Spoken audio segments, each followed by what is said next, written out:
nothing left for me to hate, so I can lay me down, my brothers, on the ground. I bled today until Coyote comes to raise me up and carries me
Hello, welcome to the Scottish Rugby Podcast, brought to you by the Scottish Rugby Blog.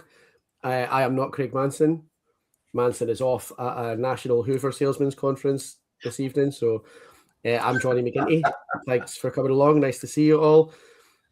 We are live on Facebook, on YouTube, and on Twitch. You'll also find us on Blue Sky, on Instagram, on TikTok, although full disclosure, I run all of those and I don't use the TikTok very much. I am joined this evening by the Snowdenest man in the Highlands, Mr. Allan McDonald. How are you, Allan?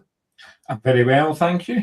I have, I managed to get out of the village in Skye that I was in with some difficulty, it's fair to say. And also the snowed underest man in the Borders as he prepares for his big flip next week, Mark Riley. How are you, Mark? I'm very well, thank you. Good. I'm up against it indeed, but as I discussed with Allan, I've been putting stuff carefully in boxes. By this time next week, I'm going to be throwing stuff at cardboard. I'm glad it's just the three of us this evening, because the only other sort of snow lines I could come up with were both libelous and likely to get us banned from Facebook again, a la Mr. John Anderson. We are here for the next 40 minutes or so on the public Twitch stream. If you are enjoying it, you'd like to hear a little bit more, we are also on Patreon at patreon.com/Scottish Rugby Podcast, where you can join us for what we're going to say, it's new here, for the price of a low-fat, high-protein, new year, new me, January instant meal. Let's try and keep it seasonal. For that, you'll get access to our famous or infamous, depending how you look at it, hands in the ruck section tonight, our preview of this week's European action, and access to our super secret Facebook group, which hopefully has been super secret for long enough now since he has accidentally gave it away, that we can use that as a bit of a lure to drag people in again. We've got just a little bit of news to discuss this week, and then we will have a look at last weekend's URC fixtures all together on the public pod, and then we'll be switching over for our Patreons to get a preview of Champions Cup action and a little bit of what's been irritating us this week. That was all done, by the way, without the help of Craig Manson's cheat sheet. So I hope you're very pleased with me. If I missed anything important out, you can tag it in at any point. Okay, we will start with news. A little bit of coaching news first. Mark, I'll start with you. Siona Fukafuka's got his first assistant, which is great news for the Scotland women's team. It's Ewan Cunningham. Yeah. After the debacle with the Scottish women's contracts at the end of the World Cup, bringing in a guy who foisted very unsavoury contracts on Wales and then butchered their World Cup and got himself sacked is not perhaps the most PR-friendly hire. Yes. It hasn't been widely well regarded, has it? I guess the only thing I could possibly say is I'm not sure how much he had to do with it, knowing what a cluster the WRU is. I'm suddenly conscious that we're on public. A fluster club. A fluster, yeah, that's the very one. Maybe he didn't have a hand in it, but it's still not a very PR-friendly pick, as you say. Not massively. I think those of the know down in Wales seem to suggest that the man responsible for the world's rapidest heel turn, Nigel Walker, was the person behind the foisting of the contract, but Cunningham was still the coach, and he's still the one who told them that they should sign it. Allan, a little bit less power with Scotland women as an assistant coach. Game-wise, rather than PR-wise, what do we think Cunningham's going to bring to Scotland women's setup? I don't know. I mean, Wales had some. Hopefully, he'll get something that launches Scotland women's very, very exciting backline. Hopefully, he'll get them going and actually show something there. That's got to be the hope, hasn't it? Because we've got great backs, and actually, there's a pack that can just about support them. Stop me if you've heard this one before in various versions of the.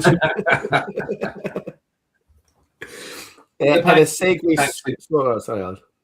pack's probably better powered than it has been, so exciting times for the Scottish team. Hopefully, Ewan Cunningham's going to be good. Yeah.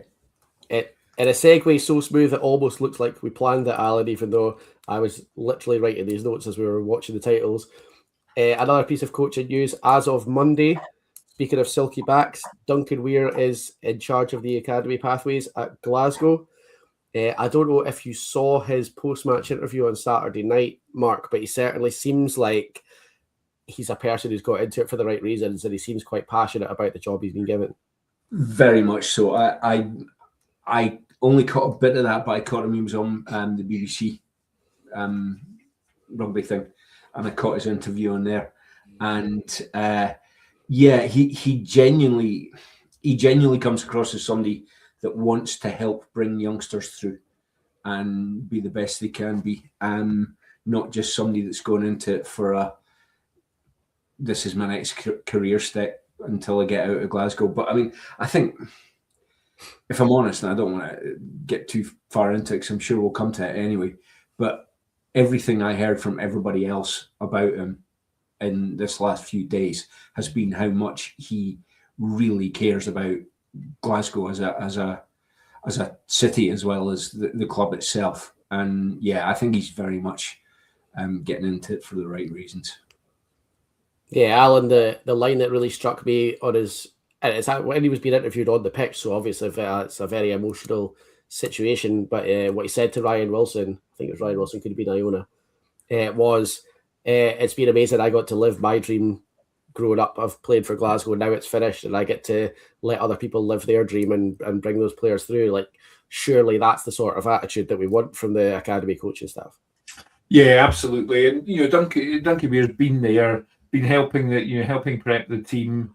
He's clearly been a very positive presence in the squad, despite not getting near the team.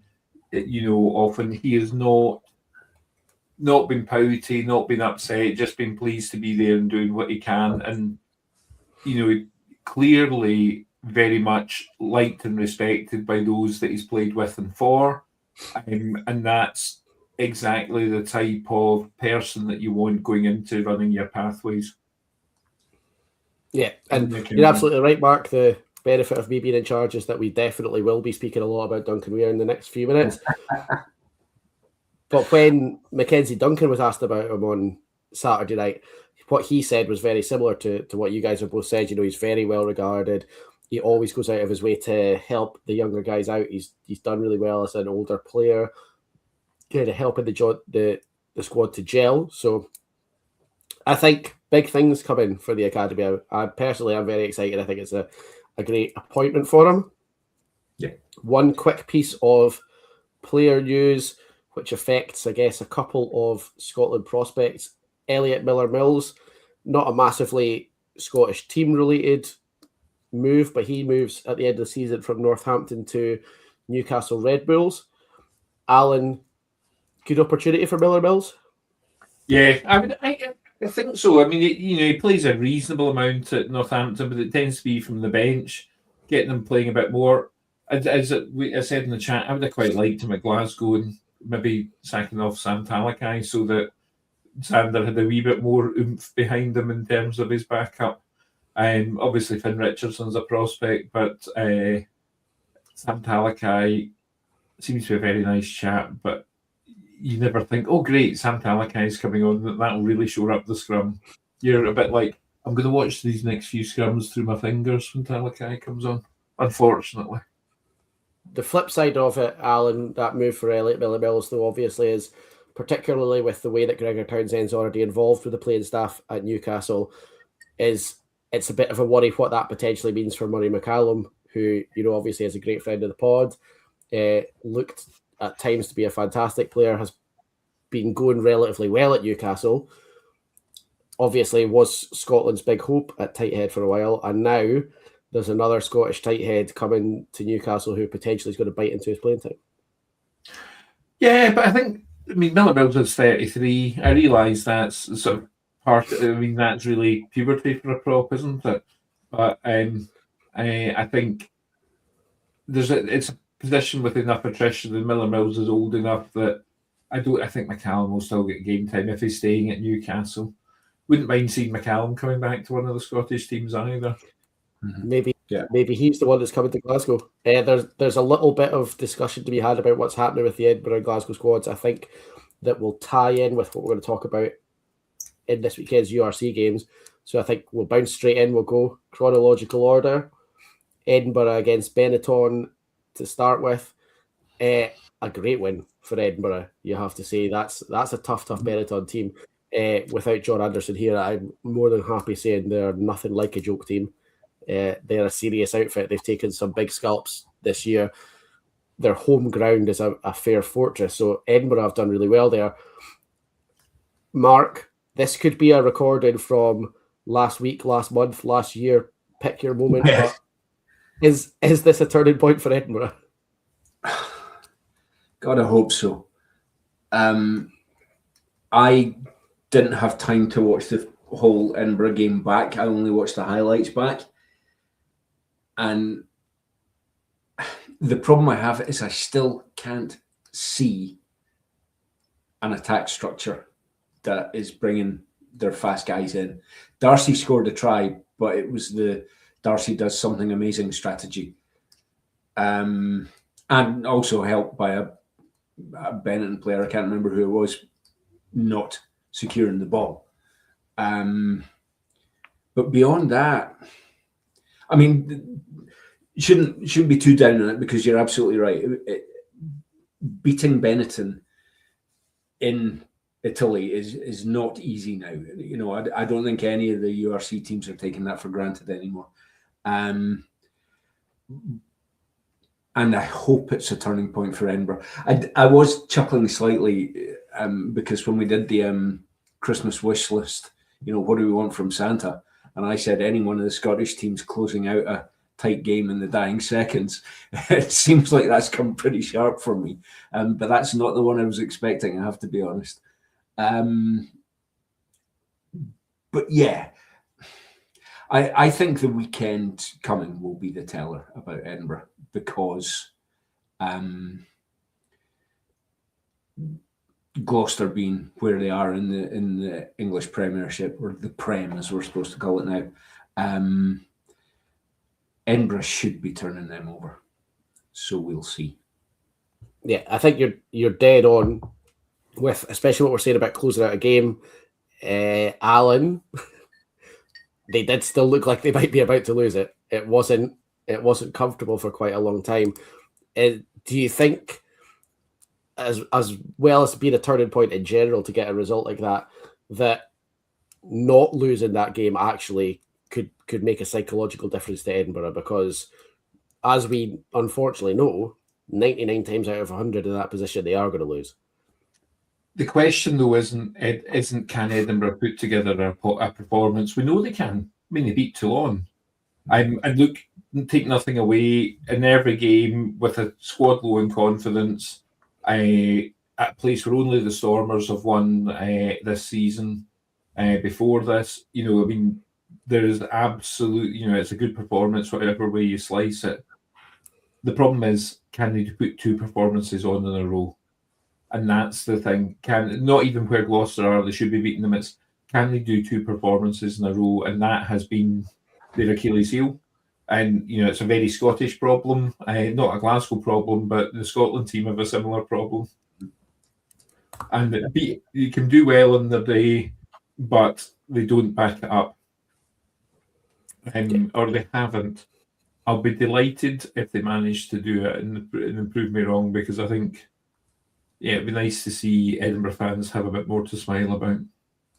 Indeed. First time they've won away in Benetton, by the way, since 2017. So not exactly a result to be sniffed at for Edinburgh. I think they'll be pleased with it. In terms of the team that Edinburgh have got and the way that things are going, Alan, we kind of talked about what might be happening with the Glasgow and Edinburgh squads for the next couple of years. Cammy Scott's putting some great performances together for Edinburgh. We obviously have this rumour swirling that Adam Hastings is off to Montpellier at the end of the season. I think basically as good as confirmed. Do we think that Ben Healy's days in Edinburgh are over? Do you think we might see him in Glasgow next season? I think he's going to be coming down the M8, isn't there? There's going to be a Ginger Munsterman coming down the M8. I can't. I think he's too good a player to be put on a scrap heap. I think his confidence is low for whatever reason. We all have our opinions, and I think we're probably of a mind with that one. I mean, I suppose would his style suit Glasgow, but actually it might give a plan B. It might give a plan B. And yeah, I think he comes to Glasgow. Otherwise, you've only got Dan Lancaster and Charlie Savala who can play 10. So Healy would be the obvious choice. Yeah, with Hastings is going to be a huge loss for Glasgow. Like there's no two ways about it. From what we've seen of Dan Lancaster this year, and Alan, I know you and I disagree. Oh no, it was Fergus Burke you and I disagreed on. I feel like we're possibly on the same page on Dan Lancaster. I just think you're a bit early saying Burke is terrible. That's all I'm saying. He's a young player. I didn't say he was terrible. Very much not the answer, I think, was the quote. Well, yeah, but you didn't give me a chance to say what the question was. Scotland's next 10, I think, was the question. I think Glasgow probably do need that depth. We all feel for Ben Healy at the moment, but having watched Cammy Scott quite a lot this season and seen him in person at the 1872, I think he looks like he's the answer for Edinburgh going forward, certainly. Which, Ross Thompson gets a start this weekend. He's proven himself in the past in Glasgow. He's had some flashes in Edinburgh. Healy almost certainly is the odd man out, Mark, you would. Yeah. Healy, I seem to recall, Healy played well when he first arrived. Healy kept Edinburgh in games when he first arrived with his goal kicking. Yeah, his boot and his place kicking kept Edinburgh in games like Patterson's used to in ours in the early noughties. But yeah, like you say, for whatever reason, the last couple of years he hasn't had the opportunity.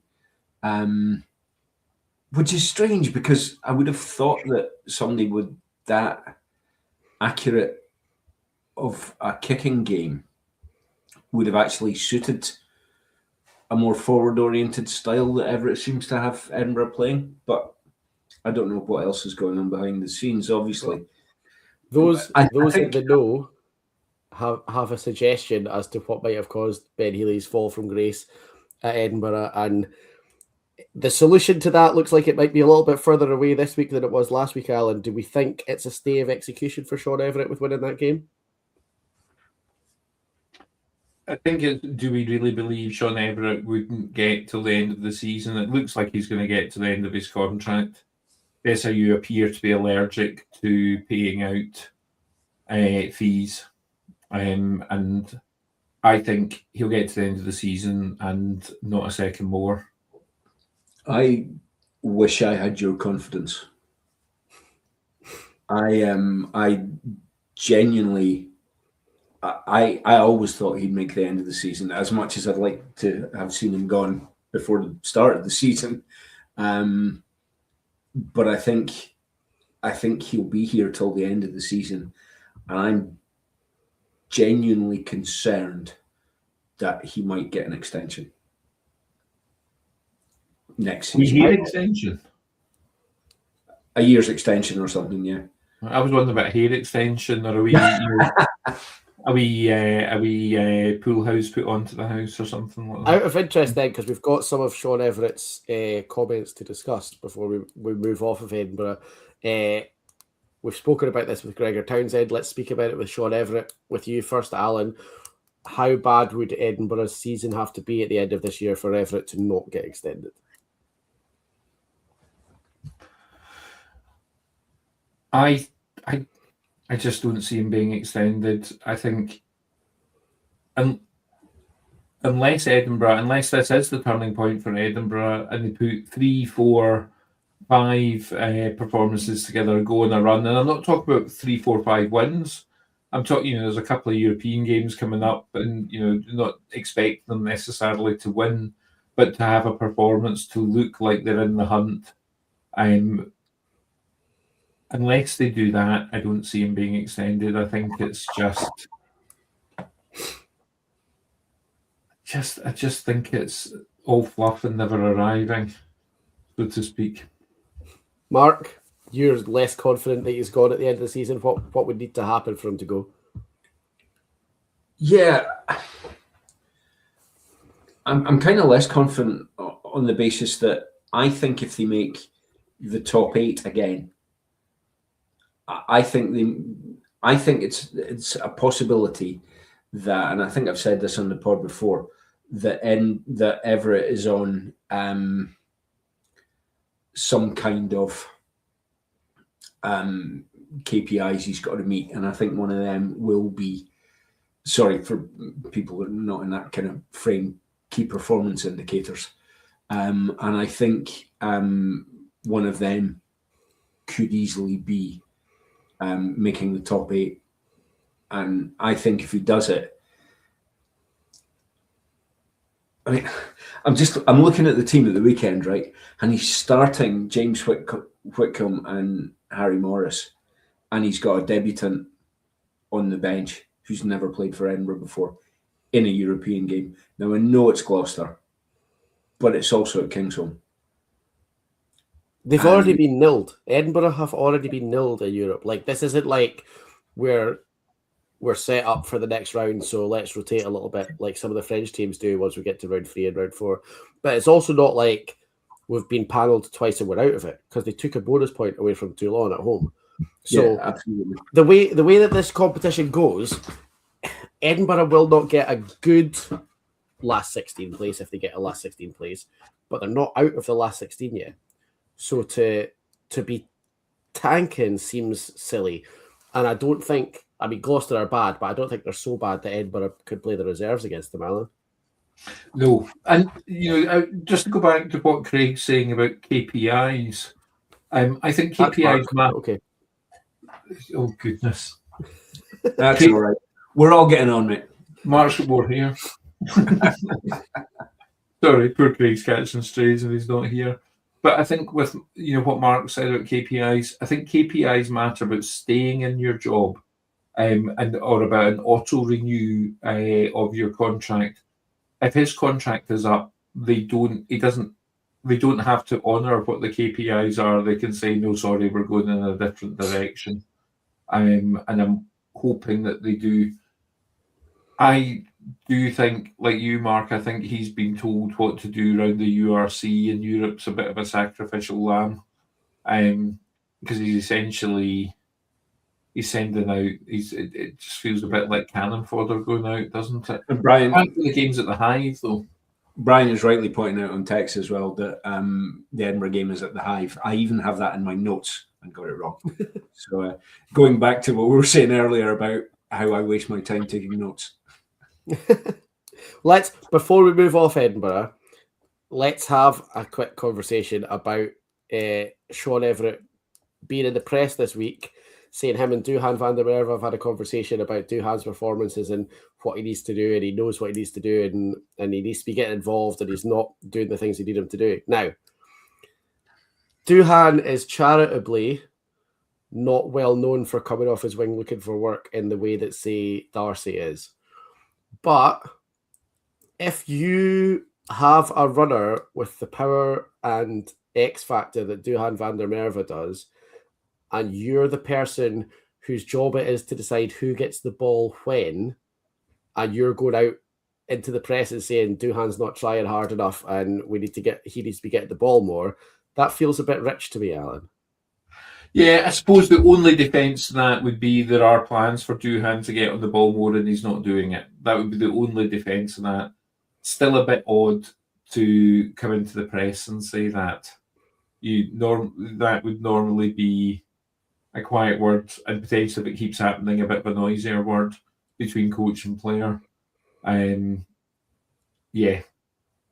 And it would be a justification of people saying, well, why isn't Duhan playing? Well, because of this. But he's picked, and he's saying he needs to get involved more. So it just feels a bit of flim-flam of a coach that's very interesting approach. Yeah. We'll stick with wingers because we'll go on to Saturday night's game at Scotstoun. As expected, extremely comfortable win for Glasgow. Quite a rotated side, but some regulars in there, and they made really short work of Zebri. The conversation that everybody is having is around one person, Mark. Jamie Dobie, best winger in Scotland, best winger in the URC, or best winger in the world?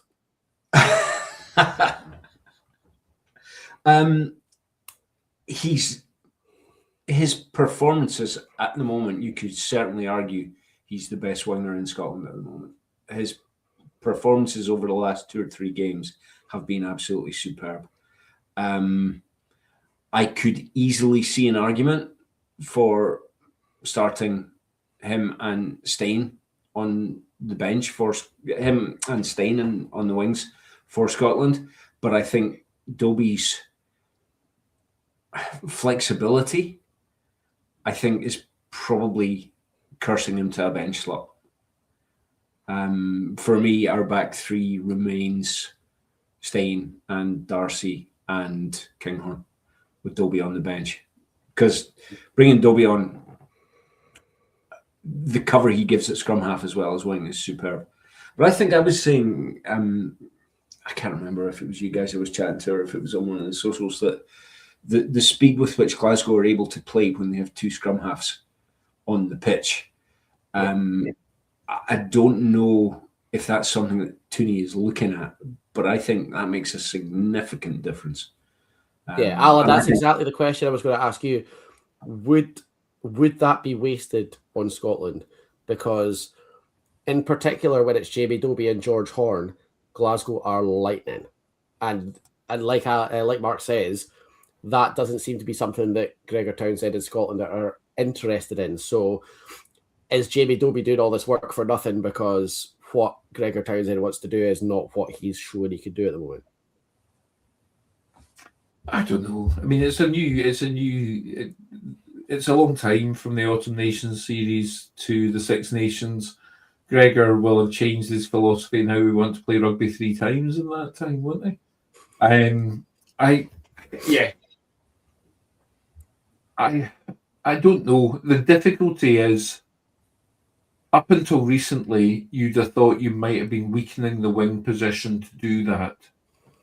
I think now we've got the argument that we're definitely not. And it gives you the opportunity of having Darcy on the bench, which would normally be a bit of a luxury. Darcy is you're having someone that just plays one position on the bench. But if you've got Darcy on the bench, Jamie Dobie in the wing, you've covered scrum half. And the thought of Darcy coming on and running at tired defences with a point to prove is quite interesting. So I think Dobie's now at the point where, is he as good at wing as he is at scrum half? I think he probably is. I think he's genuinely the player that plays as well in both positions, and that, yeah, I mean that does potentially look at bench spots, but it does open up other things because we know Dobie can do 80 minutes. You move him, start him at scrum half, move him to the wing, start him at the wing, and have him to be able to move in at the scrum half, or just keep him on the wing and let him do his thing as we try and keep the game fast. Yeah. We will talk about the man who robbed Jamie Dobie of another well-deserved Player of the Match award on Saturday night, I think, because we have to, with ultimate disappointment that John and Ian aren't here, because this could have been the third ever standing on the chairs moment, I think, that I can remember after Pete Horn and Tommy Seymour. The final appearance... I'm not sure it can take it. The final appearance of Duncan Weir at Scotstoun on Saturday night. Mark, we've obviously spoken about it a little bit already when we spoke about his move into coaching. It was just 5 minutes of relentless laughter from the commentary box for the last 5 minutes of the game. Was it the perfect ever final Duncan Weir game? Genuinely, I was in exactly the same position when I watched it live. I was laughing my head off. It was genuinely so were we in my house. And I watched the game again just an hour or so ago. I flicked through it to see key points, and then I watched the last 15 again, basically, when he came on. And I had exactly the same reaction. I was still laughing my head off and enjoying it. It was, for anyone who didn't see it, he came on with about 20 minutes left, almost instantly dislocated his finger. Yeah. Kicked all his kicks, made a try running the gamma line, and then quite freely said to Ryan Wilson after the game, "I've never run that line before in my life, and I'd have run it a little bit more if I'd known I was going to score from it." Tore his hamstring again, running it in, having torn it 3 weeks ago and not told anyone, and just rehabbed it as hard as he could so he could get out to the game, and spent the last 3 minutes just standing on the 22, completely unable to move and shouting at all the boys around him that he couldn't move. It was about as perfect a last showing of Duncan Weir as you will ever see in your life. And if you didn't see the game for the last 3 or 4 minutes, Ryan Wilson and Andy Good in the commentary box just could not stop laughing. And I think at one point Wilson said, "Listen, I'm really sorry. This has nothing to do with the game, but we just can't stop watching Dunky." And it was absolutely perfect. I think the sort of outpouring of emotion and some of the things that the guys said about him when they were getting interviewed, again, we've spoken about this already, how well he's going to suit the coaching job. But Allan, he is so well thought of in Glasgow, and it was really nice to see him get that final opportunity. Oh, without a doubt. And, everything they did round it, all the players coming out in Cambuslang talks to give him a guard of honour, having the P1 team from Cambuslang as his guard of honour onto the pitch. He's a boy from Cathkin High School, not a private school, not a public school, who's come and played at the highest level, had a really long career, finished at the club he started at, admittedly with sojourns at Edinburgh and Worcester, but just really nice. And actually, we often are critical of Scottish Rugby and SRU for not getting things right, but they got that right. It was really lovely to see. One of my absolute favourite moments that I realised live, I clocked it live and then saw it again on the playback, is Franco Smith's reaction when Meatball scored the try. For Mr. Deadpan, unemotional, he was absolutely overjoyed. And I think that in itself speaks volumes. He cried at the end. I've never seen Franco cry before. I didn't see him smile when Glasgow won the URC. I saw him full-on belly laughing when Meatball scored and then crying when the game was finished. Yeah. And that basically tells you all you need to know about Duncan Weir. I think he's been a fantastic servant. I did think some of the stuff he said about broadening his horizons, going down to Worcester and getting out of a Scottish rugby atmosphere was really interesting. Mm-hmm. He actually used the phrase, and I think we've used it as well. He said, breaking the bubble of Scottish rugby. It'll be interesting to see if that's something he brings to the academy role, because I think as much as his job is going to be to develop the academy at Glasgow, he's looking after the young players. And I think there are some young players where you might want someone to say, have you considered maybe going away for a year or two? On Saturday afternoon, I watched Perpignan beat Toulouse, and Jamie Ritchie was incredible. He's played himself back into Scotland contention in the last year, going to Perpignan, and that's not going to an all-star team. That's not what Blair Kinghorn's done, and not what Finn Russell's done. He's going to a team that's fighting relegation from the top 14, and he was fantastic. And they beat Toulouse at the weekend. So I think it's something that more people kind of really need to look at, and Dunkey was very open about that in some of his interviews this week. So that'll be interesting, I think. I think on the pitch, though, a big deal for Glasgow. That was a very heavily rotated forward pack. And with the caveat, Alan, that it was Zebri, there didn't look to be a massive step down from what we've seen from Glasgow starters this year.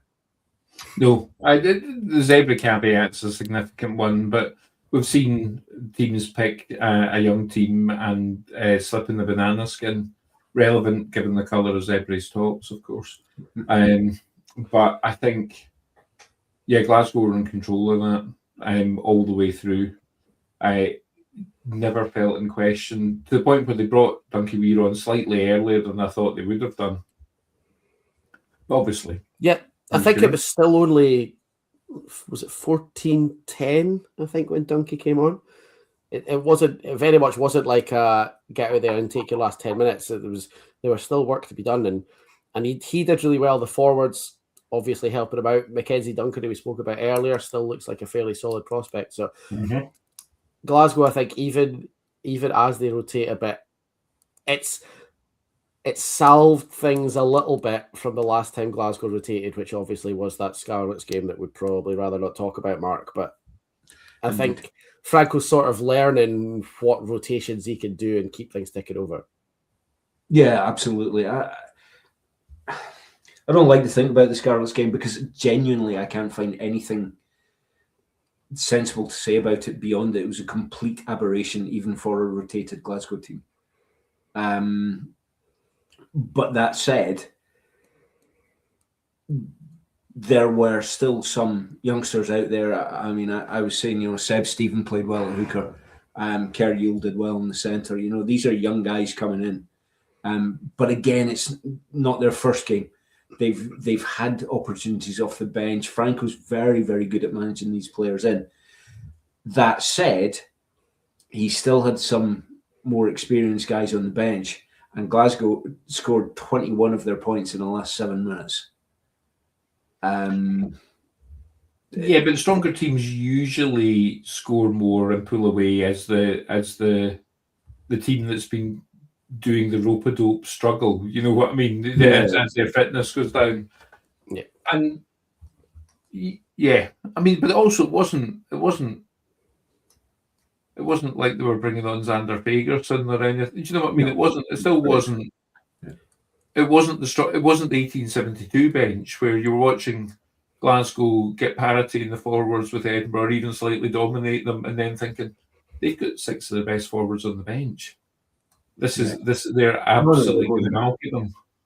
Yeah, that second 1872 game, I said this in the secret Facebook group, very much looked like Xander had sat at home for 6 weeks and heard people speak about Ollie Blythe Lafferty and heard people speak about all the forwards that are coming through, and he came off the bench in that 1872 game and just went, nah, watch this.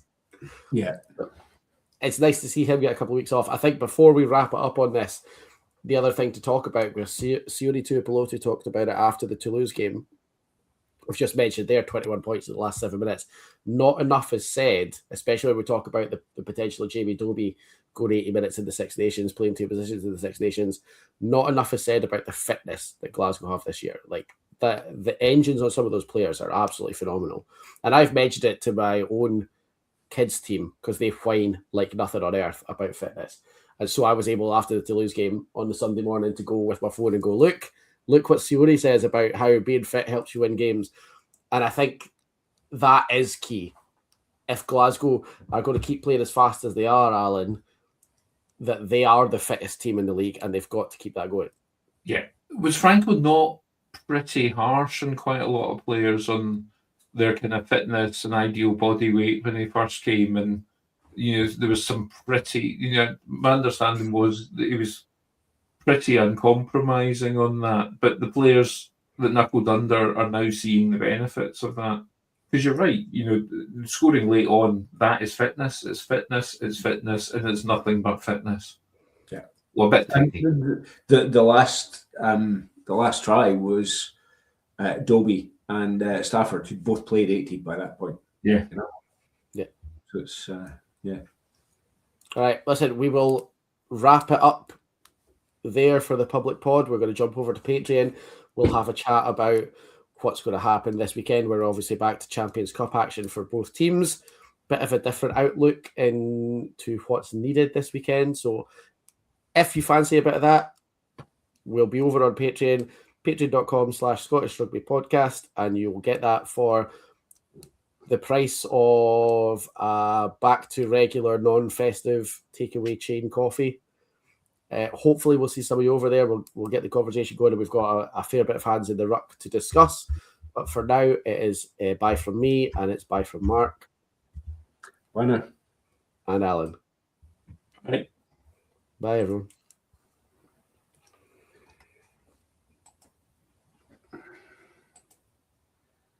Man.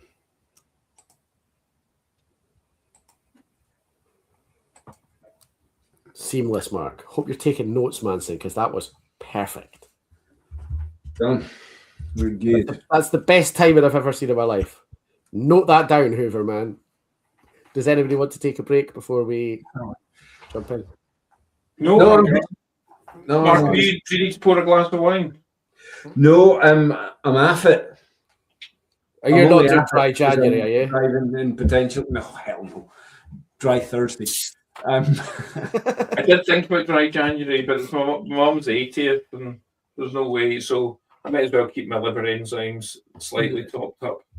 Yeah, no, I'm driving in potentially icy conditions down to Jed at the Crack of Stupid tomorrow, so yeah, fair fucks. It's not worth it. Before I was teaching, I used to do a bit of a dry bit between my birthday at the start of July and our fantasy NFL draft at the end of August. Used to be my detox period, but now that's also the summer holidays, which is the only time I can drink whenever I want. So that got fucked out the window as soon as the career change happened. Yeah, bugger that for a game of soldiers. Yeah. All right. In that case, you know what you guys are in NFL. Did I tell you the story about the rugby the musical? You don't know if we're into the NFL. Do you know I spend a week every year doing my fantasy thing? Yeah, no. I know some of you guys are. Did you see the thing that was on one of the socials about?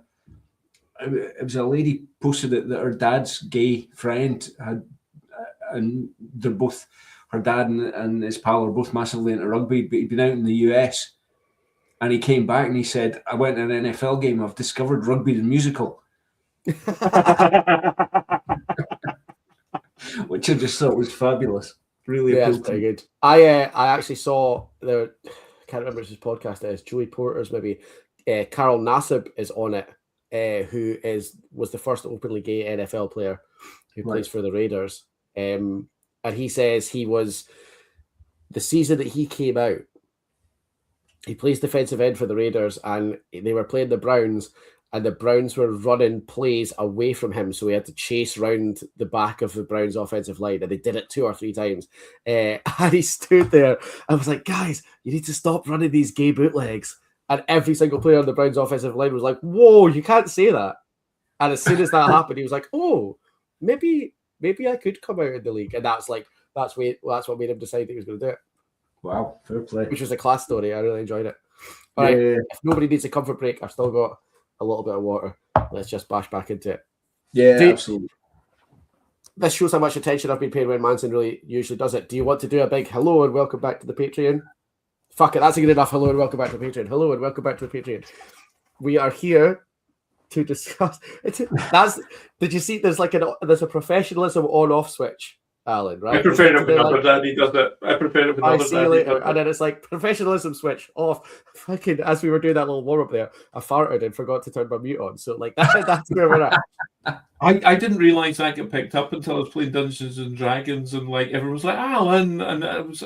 But the thing is, I'd done the same in the work Teams call earlier that day, which is probably louder. And I was like, so I've learned to mute it. Also, I had cauliflower cheese for tea tonight, so be thankful you're not sitting in the small office with me. God. Yeah, do you know what? Brian's absolutely right. The switch from being in class to the staff room. That's what Brian's just said on the YouTube feed. That's exactly what it's like because I'm exactly the same at work. All right, Yeah. We're going back into the class. Champions Cup this weekend. Where do you want to start? Should we start with Edinburgh? Should we start at the Hive, Mark? At the Hive, Yes, where the Edinburgh the game Hive, is. not Kingsholm. Not that I'm saying I don't pay much attention to the team that I don't support, but I have written Edinburgh play Gloucester with 2 exclamation marks in my notes because I'd forgotten who they're even playing this weekend. So, Alan, Gloucester are not exactly flying in the Prem. I'll stay on message in the Prem. Edinburgh finally put that result together with Benetton at the weekend. We spoke about how heavily rotated the team is. Are Edinburgh still going to turn them over? I mean, the backs look good, but James Whitcomb and Harry Morris, Callum Hunter-Hill's in, but he's he's there with Glenn Young. The back row is young, but it's Liam McConnell, Freddie Douglas, and Magnus Bradbury, which is starting to look like Edinburgh's best back row. So they have actually, they've got Schumann on the bench. I think they've done what Gregor used to do for Scotland. They've picked the a weak scrummager with a good scrummager. They've picked James Whitcomb with Ollie Blythe-Lafferty and Schumann with Paul Hill, I think. Or not a weak scrummager, but a weak air scrummager. Mm-hmm. So I think there's an element whereby they've got 2 reasonably balanced front rows there. Do I think Edinburgh are going to do it? No, because they can't put two performances together. And I say that as someone that desperately wants them to put 2 performances together. And also my predictions often go wrong.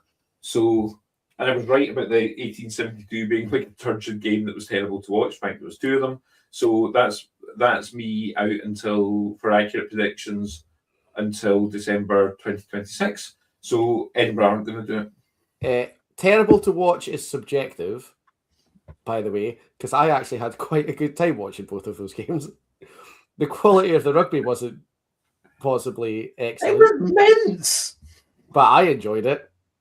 I particularly enjoyed the fact that Edinburgh couldn't even score a try in the second one in their home stadium after Darcy had come yapping about how shite Hampden is. And don't get me wrong, I do kind of agree with him, but also he's got turned over in both games. So, you're way to lose your job to a scrum half. Yeah. Be more positive about Edinburgh. Surely they could beat Gloucester. You would hope so at home. I actually think. Was that a home, Mark? Still, this time. Despite somebody or other. I never purported to be a scrum expert, Alan, all right? Right, let Mark finish. Let Mark tell us how Edinburgh are going to beat Gloucester. My biggest worry is at 10 because there's no 10 on the bench. So if Thompson gets injured, then I assume it's James Lang going to move to 10. And I don't even know if he's played at 10 for Edinburgh before. I have seen him play at 10 for Edinburgh. Right. I don't remember much of it, which is probably a good thing. I think if he was a really good 10, he'd be playing 10 a lot more. So the fact that he played 10 and I don't remember means he's probably not a terrible 10, because otherwise I'd be like, remember that time James Lang played 10 for Edinburgh? But I'm sure I've seen it happen. Yeah. So, if it's an emergency, I think it'll be fine. I dropped a note to Edinburgh Rugby on the Edinburgh Rugby, if anybody's picking up on my pronunciation on the socials, just to say to him, I don't remember seeing that, and see if he's got any knowledge of it, but I didn't hear back yet. But I think, Everett has come out and said 5 points is a must. That's a direct quote. This is what I don't get about Everett, right? I'm sorry. But if 5 points is a must, why are you sending half your shags out? Yeah. I think that is a foolhardy comment from him. I think if he'd come back and said secure the win first is the key. Because let's be honest, even if they win by a point in a turgid 9-8 game, then that'll be fine, right? Yeah. I mean, you know what Everett is? 1 point Everett's the guy. Yeah. Everett's the guy from the meme who drives the hot dog shaped car through the wall while wearing a hot dog costume, and then gets out and goes, "We're all trying to find out who did this." It's all these things going wrong that Everett is ultimately responsible for, and then he's like, "God, why does this keep happening? Because of you, you fucking idiot! Like, if you're so determined to get 5 points, put out a proper full bore team." I think he's going to fight. I think he'll then sort of talk about having to rest players for Scotland. I think he's going into self-preservation. I think it's a coach that knows he's not going to get renewed that's going into self-preservation mode and start. Honestly, right when he started, because this is the problem I have with him from day one. He always spoke about them. When the players had been on the pitch, it was always them, not us. They did this. They're doing that. They're not doing that. It's like, I'm sorry, it's your fucking coaching. And he's been doing this since he arrived. And he's actually upping the ante on it now. For me, it's a blame game. He's as you say, Alan, I think he's got his back to the wall and he's basically just trying to protect himself by making it everybody else's fault. You know, at the end of the day, yeah, Edinburgh having Lang at 10 is not going to be ideal if Thompson, God forbid, gets injured. But it's not like they put the ball past 12 anyway, right? That's basically their game plan. The only reason Darcy is not being told the same message as Duhan is because Darcy comes looking for it more. You know, you made the point earlier, Jonny, that, Duhan is not exactly known for coming in looking for the ball. Edinburgh are not exactly known for getting the ball to their back three. The two things apply, And yeah. I think the win, they should, but until I can see them string more than one decent match together. And Alan's right about that. I'm just so skeptical now. And you know me, I'm pretty I joke about being ambidextrous when it comes to Scottish teams, but dyed in the wool Edinburgh fans, I kind of feel for them. Yeah. Yeah, it's rough. And I think what makes it so rough is that there's 2 or 3 games like last weekend or the Toulon game every year. There's enough to keep Everett in a job and enough that they could go, oh, well, we're not the Dragons. Maybe things are starting to get better. And it never gets that much better. Like, surely something's got to give soon. I left the job because I was waiting for it. I was like, I just need to spell where we're out of crisis. And then I realised it had been 3.5 years and we'd watched from crisis to crisis. And that Edinburgh just never getting out the bit. Never ever getting out the bit. And I think they just need to... I think they need a coaching change. As I've said, I don't think the culture's there.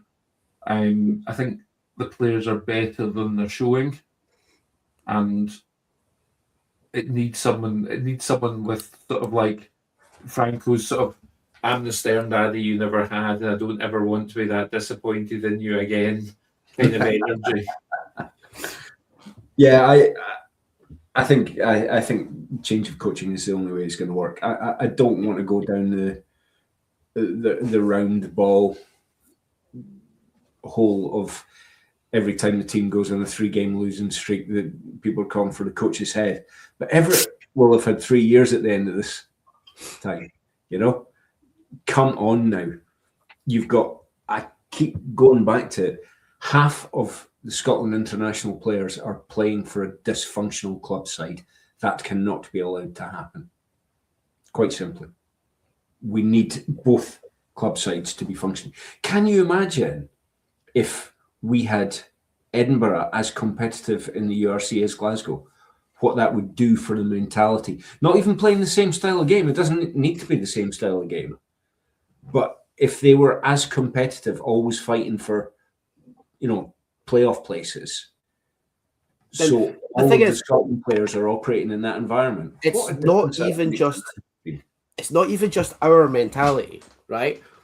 We play the same teams and the same players week in, week out of the URC that we play in the Six Nations. We play all the Irish teams, we play all the Welsh teams, we play all the Italian teams in the URC week in, week out. And as long as Edinburgh are the sort of, and I know I get so much stick for like digging into Edinburgh, but as long as Edinburgh are this sort of like wishy-washy, can't put two performances together, crumble in the face of adversity all the time outfit, the teams that we've got to play the URC that we then turn around and play the Six Nations are like, well, half their team's a joke. Like, if Edinburgh were as hard-nosed as Glasgow were and as competitive as Glasgow are year in, year out of the URC, Ireland, Wales and Italy would not fancy playing us as much as they currently do. Yeah. And so, at Edinburgh, something has to change. Yeah. Genuinely, you could make an argument for running the Glasgow team plus Schumann out against Ireland. And I think that would give the Irish players far more to think about than watching half of the Edinburgh team step up. To be fair, we can't do that with Josh Mackay yet. We have to wait till November. Roll on November. He's called Josh Mackay, man. Just let him play. Let's go to the total opposite end of the scale then, because Clermont's Champions Cup probably is as good as over. They're on 0 points from 2 games. Glasgow are seriously troubling, not just winning that pool, but being one of the top 2 seeds in the Champions Cup knockouts. Glasgow get a decent enough job done, Mark, this weekend to sort of nail that on before Saracens come up to Scotstoun? I think they're capable of it. Now this one I know is in Clermont, right? Yes. I think they're capable of it. I think the only question for me is whether Clermont think they still have a possibility or they throw in the towel.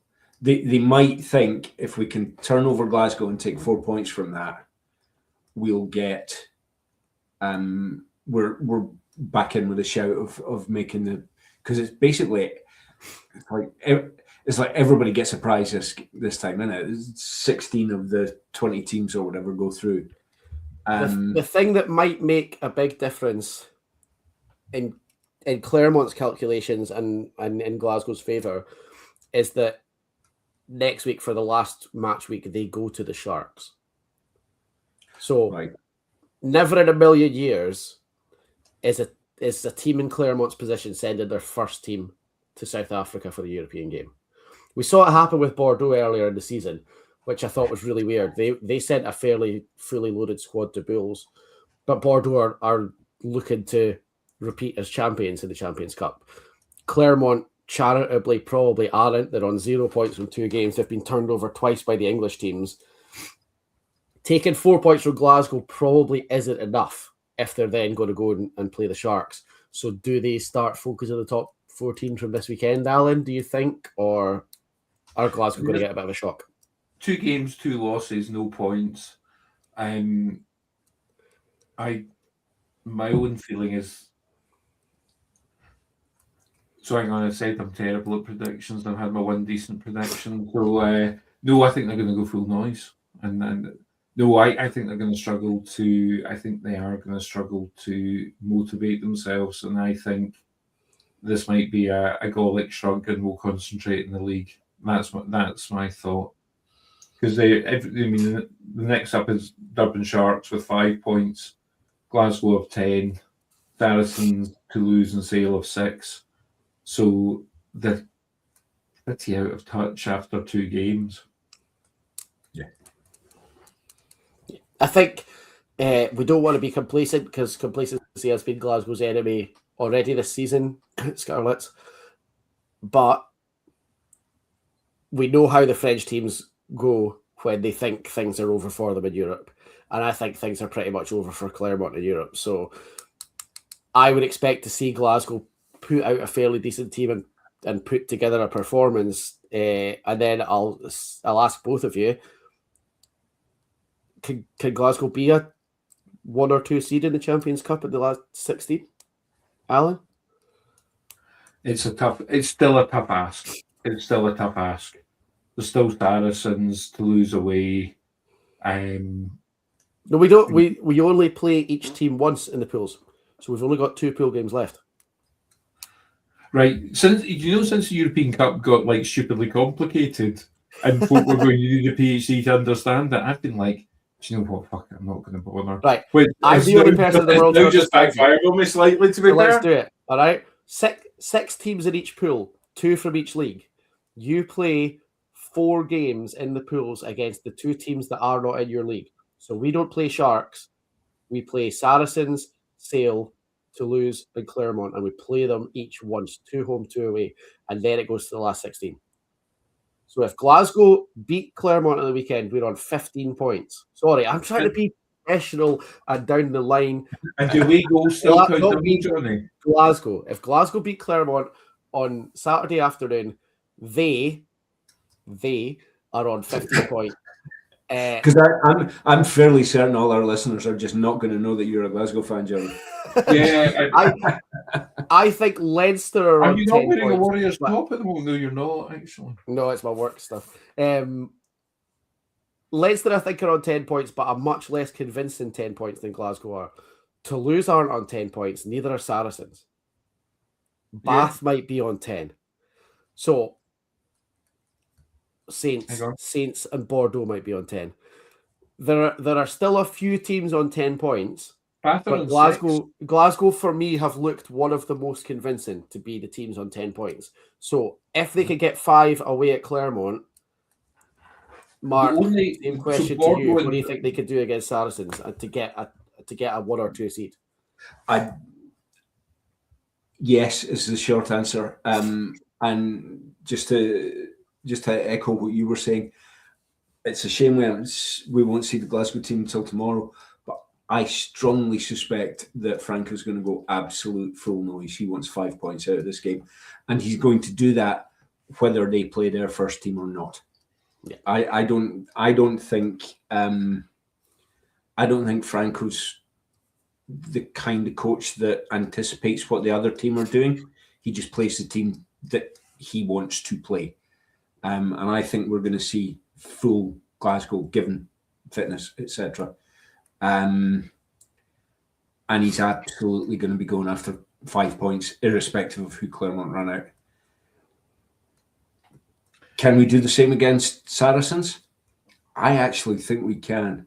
I don't watch a lot of English rugby, just because I haven't had access to the TV, but I managed to get Saracens Leicester last weekend, and I genuinely think that if Glasgow's pack front up, and we know they can, we need Glasgow's pack to play like they played against the Bulls in the final 18 months ago, right? If they front up, I don't think we have anything to be afraid of Saracens. No. I think Glasgow can absolutely win. The advantage that Glasgow have got as well is that Saracens game is a home game, and it doesn't have the cauldron atmosphere that some of the French stadiums have, but what it does have is it's a plastic pitch in Scotland in January. And I heard Kyle Stein or Sione Tuipulotu after the Sale game say they started referring to it as the ice rink. Yeah. And I think that there is an element of people maybe not so much for the atmosphere as much as I love the atmosphere, but for the actual setting of the pitch. People do not want to come to Scotland at this time of year. And if Glasgow are there on 15 points from their 3 games, with their backs up, thinking we're going to be number 1 or number 2 seed, and we're going to give ourselves an easy run, and more people are going to be coming to Scotland, I reckon Saracens probably don't fancy that, Alan. Yeah, I think you're probably right, and you know, up in Scotland, you know, it's not a nice place to come. Admittedly, it's positively balmy compared to how things are in Inverness at the moment. But there's only 2 other teams on 10 points, and they're in the same group. It's Northampton Saints and Bordeaux Begla, and they're going to have to play each other. They play each other this weekend. One of them will not be on 15 points. You know, one or potentially both will not be on 15 points. Are Leinster not on 10? I thought Leinster's got to 10, like scraped the rate 10. No, Leinster are on 9, as are the Stormers. Brilliant. Fuck them. So this is the advantage of the second screen at home. But yeah, and the Power struggling with Carol Decker at 10 because she's getting on a bit, to be fair. That's another joke and reference for the kids. I genuinely thought Leinster are on 10. That's class. So no, if Glasgow get 5 they're points, actually behind Stormers, I think, on points. No. Yeah. Don't know why they're... Because they're wankers. They're getting a one position penalty for being pricks. No, as John said, sometimes it's difficult to work out what you think, Johnny, about things. But Stormers, they both scored 68 points, and Stormers are 30 against, and Leinster are 43. So they've got a worse point difference. Leinster Stormers have got a better points difference. I'm actually looking at it. I could have just done that for myself.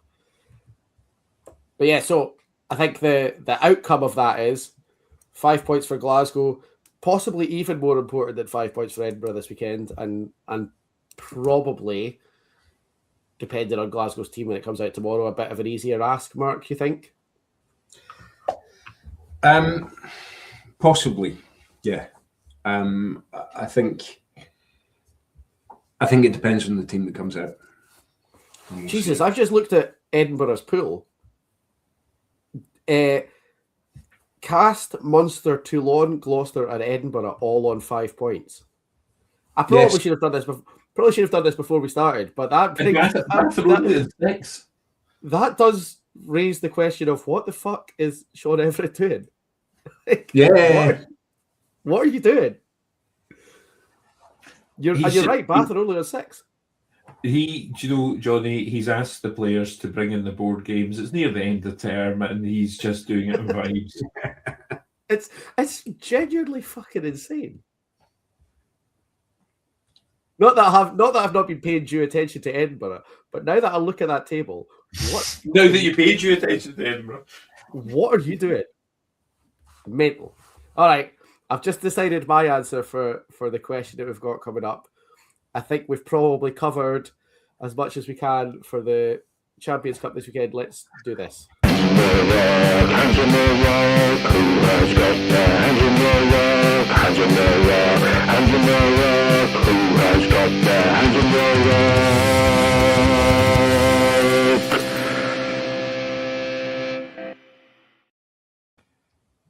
Right, my hands in the rock as of right now is Sean Everett. What the fuck are you doing? How have I just discovered that? Honestly, that could be like John Anderson standing item of Scotland fans. I think honestly, Sean Everett, what the fuck? It could just be a standing item. When I popped it in the Facebook group earlier this evening for Hands in the Ruck, never one to shy away from how he really feels, just like me. Manson just said Everett out. He's win or no win.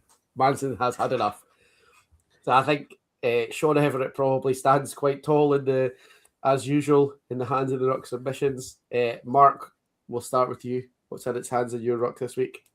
I did mention it to you guys, but I'm going to bring it up on here as well.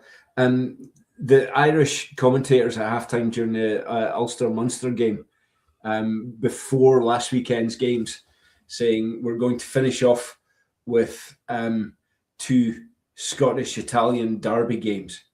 Can we fucking stop that? It doesn't matter what the URC are trying to construct. It's not a fucking derby game between Edinburgh and Treviso, right? It's utter nonsense. They're trying to fabricate this. You say that to Vavona and Corolla. You go. What's the Scottish Italians now? Come on. I'm sure. How was it show with the Nardini? Come on now. Yeah, the Derolas will probably take me to task on that, but yeah.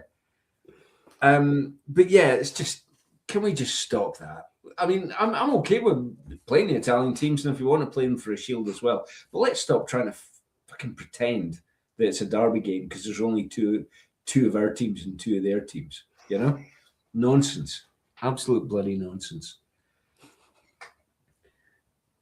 No, do you know what? I do agree. I like the setup of the URC. Me and John had a full blown barney as when the URC was announced on our like URC big preview special, because I thought it was brilliant, and I still do think it's brilliant. I love it. I think it's a great format. It's a shame about a lot of the travel, but there's not really a lot we can do about that. John was not as enthused when the URC was announced. I do still think it's great. I do still think you're right. Glasgow, Panel and Zebra is not a derby. Yeah, I love the tournament. I mean, it's genuinely, there's some fantastic games come out of it. And there have been some rivalries created. I mean, the Munster Glasgow rivalry is absolutely fabulous. You know, it's like Munster Glasgow's got a bit of history, but Glasgow Bulls is a genuine rivalry. Yeah, that as well. That's just appeared. And more people hating Leinster is always good. More people hating Leinster is always good. Stormers and Munster have got themselves a bit of a rivalry going as well. It's basically everybody and an Irish team, isn't it? Yeah, and like I've said this about the URC before. I gotta just charge my laptop. Real ones know the rivalries in the URC are Glasgow and Munster, Glasgow and Bulls, Stormers and Munster. Yeah. Leicester and Edinburgh think that they're involved in Glasgow and Munster's rivalries, but that's cute, and actually we don't really care. The Glasgow Munster one, all the way back to Conor Murray's standing leg, has been a bubbling one. The Glasgow Bulls one, what I really like about that is when Glasgow played the Bulls earlier in the season, and this is what I like most about Glasgow that I wish would transfer to Scotland. Sione basically, as good as, stood on the pitch and went, we know that this lot are a bunch of dirty bastards, and we came out to be as dirty as them. Yeah. I was like, yes, we fucking love that. Yeah. No, that's the sort of rivalry we're looking for. And they've said it about Munster as well. Yeah. I think, no, absolutely. It's just also Wombat after the final at Loftus Versfeld, standing under the altitude that matters, pointing at it and laughing. Yeah, he just goes, does it, aye? Brilliant. Oh, just. Yeah, that's right. So good. Yeah, that was my favourite picture out of all. Everything that came out of that was Wombat pointing at that side. Yeah. Absolutely super. Brilliant. Yeah. That and Duncan Weir drinking a beer out of a trophy that's got an electrical circuit in the bottom of it. That's what happened to his hair when it went into that massive throw. Allan, before we go over to the socials, what's had its hands in your ruck this week? Well, I'm not stealing one from the socials, but Leslie Ramage and I share one, which is the cry wanking over the retirement of rugby's best journalist and most prolific blogger, Stephen fucking Jones. Yeah. I managed not to be blocked by him, but I was blocked by Stuart Barnes, which I'm still not quite sure how I managed that. But yeah. God. I don't even know if he was ever that good a journalist, but anytime I've read his stuff, it's more overwritten and overwrought than the Hakuna Mako AI pish that goes onto Facebook. It's just dreadful. Well, he said some genuinely quite confusing things. Like, see when he used to pick teams. When he picked his Lions teams, it literally was like someone off their meds. It's fucking insane. some of the stuff he's like. I probably, in a professional term, can't comment on this. That's all I'm saying about that. Did he have Ben Earl at 12 in a Lions team one day? One point, yeah. He was picking fucking Rand. Did he pick? I think he picked Joe Kapoku or somebody. Like, surely there's a sub editor there to be like, Stephen, this is a bit much even for you. Can we go back and try this again? I think he's probably even worse than Giles Corran on his sub editors, I would imagine. Remember that Giles Corran thing where he was like, I would never say it's on an unstressed preposition.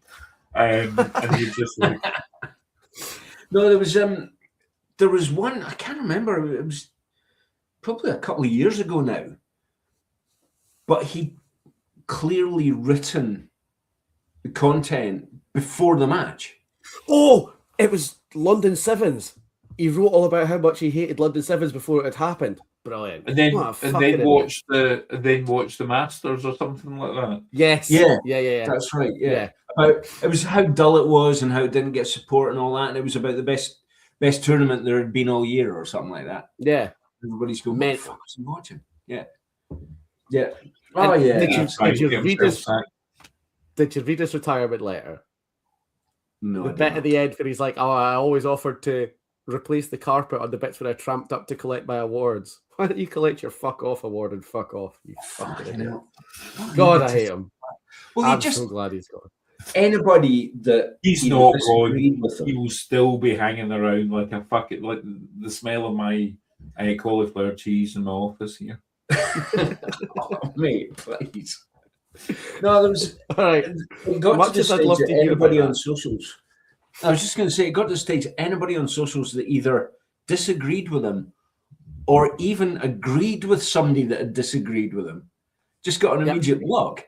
It was like a badge of honor being blocked by Stephen Jones. Yeah, big time. Yeah. Brilliant. Rory, our esteemed blog leader, went back onto Twitter and had a rare old time slagging off Stephen Jones in his retirement. It was just back for a testimonial and absolutely loving it. Well, I'll share my hands in the ruck with somebody else from the Facebook group as well then, and we will stick with ex-player pundits because Brian's mentioned him, my least fucking favourite person in the world.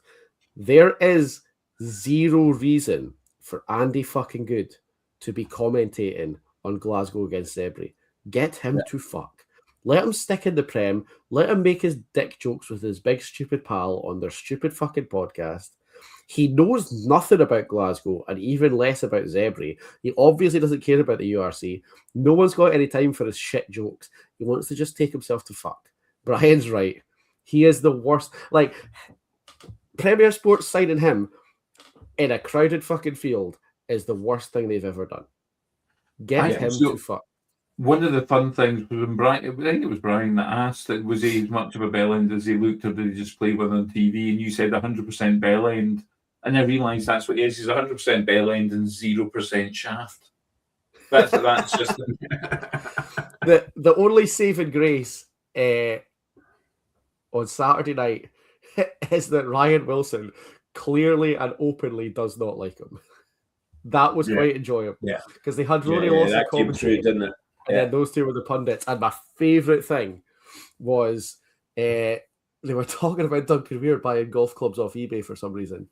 And Andy Good in his traditional like wee wide boy patter was like, "What? Who buys golf clubs off of eBay?" And Rory Lawson said, "Yeah, well, we don't all get them sent to us for free like Ryan." And then Andy Good started taking shots at Wilson's golf Instagram channel. And he's like, "Oh, yeah, because you've got that big golf Instagram channel where everyone sends you stuff. It's like scratching your scrum or whatever it's called." And Wilson just went, "You know exactly what it's called because you keep asking to come on it, but you're not high profile enough." I was like, "Fuck, yes. Go on, Wilson. Get him down." I absolutely. So, Ryan Wilson, when he Premier Sports posted Ryan Wilson grabbing Duncan Weir as he went past for an interview, and I replied to it saying that Ryan only caught him because he'd torn his hamstring. And Ryan Ryan Wilson liked and retweeted it. I know he gets a lot of hate, especially from people on here, Manson, and from like a lot of people, and there are a lot of legitimate reasons to not like him. But I actually think now that he's switched to the punditry, that he's really good at it. He's a bit of like a breath of fresh air, and obviously, much like Duncan Weir and quite a lot of guys in the recent past at Glasgow, the players obviously really like him, and he gets really good interviews. Yeah, I don't generally watch interviews after the game because everyone's media trained, and I don't blame the players because everything gets seized on, and there's a lot of nonsense. So I think it's just not worth watching. We get interviews we deserve, but there's something about Ryan Wilson's interviews that are worth watching. I've never been particularly a fan of his banter and things like that, but I genuinely enjoy what he gets out of players after games. The media training goes out the window when players start speaking to Ryan Wilson. I think that's exactly it. Yeah, I think he's close enough to them to get them to drop a wee bit of that facade. Yeah, and I think to his credit as well, he probably also has quite a good awareness of what he can get away with asking that they'll answer. Yeah, I think he knows where the line on the media training is.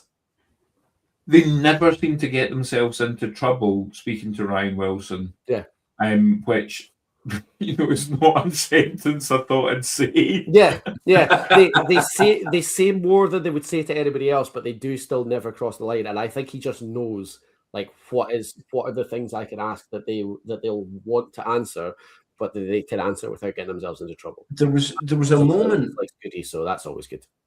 There was a moment, and I can't remember what game it was, but it was a few months ago now, where I think it was the lady whose name escapes me was going to go and grab somebody, and Wilson actually stopped her. He said, "No, he's going to the tunnel." Yeah. I don't mean going in, forming the tunnel for the Oppo.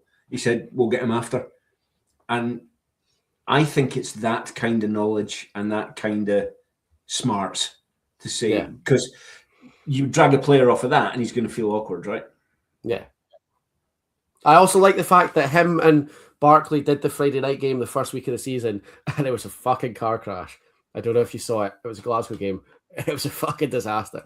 And actually, by the end of the broadcast, the last 5 minutes of the broadcast, he was just like, so that's Friday Night Lights. It was supposed to be Friday Night Lights with me and John all season, but that'll not be happening again. And sure enough, it's not happened again. It's never happened again. Yeah, and they were quite like, well, we tried and we fucked it up. Who knew that Ryan Wilson would be the high watermark for psychological safety for players? But here we are. Did you also clock how much Ali McCoy's had clearly been dragged into an interview after a couple of drinks? And he was kind of like, I wasn't planning to be on air. I'm going to stick to the things about, he's done well, the wee man, we'll get a couple of beers, etc. It was Cammy that brought this up. He genuinely looked like he'd offered Andy Good outside just before that interview, just before the cameras went live, and Good looked like he was shitting himself. I think possibly that because Andy Good has very little self-awareness, that he'd probably tried his like classic Andy Good, like, look how shit we all are, banter about Duncan Weir as Duncan Weir was walking off the pitch in front of Wilson and McCoyston. Wilson turned out to be like, why don't you shut the fuck up? Yeah. Which is like me in the slightest. Hilarious. Yeah. Of the Rangers teams he played in of that era, Ali McCoyston's not the one you would shit it off most. On the other hand, if you're Andy Good, you probably would shit it off an angry Glaswegian. Yes. Yeah. Maybe he just said he would phone Richard Gough. Yes. or indeed Graham Souness, because like any sane person would shit it off Graham Souness. I think we've covered all of the socials, Hands of the Ruck as well, but we'll go very quickly because we've actually spoken about it already, but it bears mentioning again. Pete Forster said, Everett knowing what's wrong with Edinburgh's attack, but quite obviously not having the slightest clue how to fix it. We've talked about this. Yes. Like, as we have spoken about all evening, and I have discovered more in depth almost live as we go on, Sean Everett is a fucking idiot. Like that's what's going on. Yeah. That's all we really have for it. Sean Everett is a fucking idiot with no idea of what he's doing. Yeah, clueless. Nothing to add. It's Yeah. just, that's the problem. More clueless than sort of early 90s Alicia Silverstone. Again, another reference for the kids. Sorry, folks. Late 90s. Do you know what? My apologies. Entirely un-rugby related, but speaking of clueless, we've just watched the last 2 episodes of FBI Most Wanted. The only reason this is like linked in my brain is because Jeremy Sisto from Clueless is in FBI, and it's Dick Wolf that makes it. Are you familiar with Dick Wolf? No, me. He's Is he the guy behind Law and Order? Law and Order SVU, yeah. Yeah. So he does all the Law and Orders. He does all the FBI series. I discovered recently that he's a fucking billionaire, which is what happens when you make like hundreds of episodes of the same TV program. But he's just finished. FBI Most Wanted has just finished its run and not been renewed. So we watched the very final 2 episodes. And like, this dude's real fucking rich and has been making police procedurals that everybody in America watches every week for like fucking 30 years. And in the final 2 episodes of this series, before he signed it off, in the second last episode, they were chasing these 3 guys who had dressed up, pretended to be ICE agents and were kidnapping people off the street. And then in the final episode, he'd created this fake government department called the Bureau of Government Oversight, BOGO, and they'd got themselves into trouble. The FBI had turned up, and it turned out that they were secretly working for the Russians. And I was like, this dude is like the fucking picture boy old white man, writes programs about the American police, and has just finished a massively successful series and signed it off with 2 episodes of just be like, fuck you, hold that. Like, it was unbelievable. I was sitting watching it, I was like, what is happening here? Wild. I mean, That was like the biggest tangent that you get. But yeah, you should, even if you've never watched it before, you should watch the last 2 episodes, because I just sat there the whole time for the last 2 nights being like, what the fuck? He's just like, I'm not making any more of these, so I'm just going to let the political mask completely drop. This is what I think of you. It was wild. More of that, though, I say. Yes. Okay. with this sort of thing. Do we have any more hands in the ruck? No, I think that's all good for me. Largely covered. Andy Good was a standing item for me as well, from Leno. Fuck Andy Good. Like, He's that's the good. standard He's item. fucking Andy Good. Sorry. There's a pound for you. Because you got cautioned by that by Leslie in the Facebook group, and your argument was you weren't on air, and now you are on air. So we'll chalk that up. We'll add it to your pile. It's all in a good cause. I think that's 21 quid for the Doddy jar for anyone that is keeping score. I think I'm still on a couple as well. To be fair, I don't know how I managed that. A pal of mine was at Fetty's private school, and apparently, if you got caught smoking, you would have to make a donation to an a lung cancer charity. And this friend, when he left school, got a letter going, "We've noticed you're a regular donor. would you like to set up? Would you like to set up a direct debit?" I won't name him to protect the guilty, but yeah, that cracked me up. That's class. That is quality. All right, listen. If we're all done, it's a positively sleep hygiene friendly time. Excellent. Thank you very much, Allan and Mark. We will see you all next week. Enjoy this weekend's European action. Enjoy the Celtic Challenge this weekend. Edinburgh, I've got Wolfhounds. Glasgow, I've got Gwalia Lightning. I was trying not to mention that, not because I don't, for any reason other than I don't think I pronounced that right, and I don't think I'll ever be able to pronounce it right. But that's who Glasgow are playing this weekend. Edinburgh, I've got Irish Wolfhounds this weekend. Sorry? An attempt was made. Yeah. I messaged Garth Jones this morning to ask how you say Johan, because when I was slating Ewan Cunningham for being a scab, shite contract foisting cunt, I wanted to make sure that I pronounced his name right. That's the level of professionalism that you get from me. Yeah. So but it's essentially the Gaelic Ewan. I've turned into my father, shoot me now. Right. Celtic languages. Right, Jonny. While Allan goes off to question his mortality, we will see you all next week. Thank you very much for coming. Thank you, Alan. Thank you, Mark. Thanks for listening. See you later. Cheers, folks. Cheers, folks.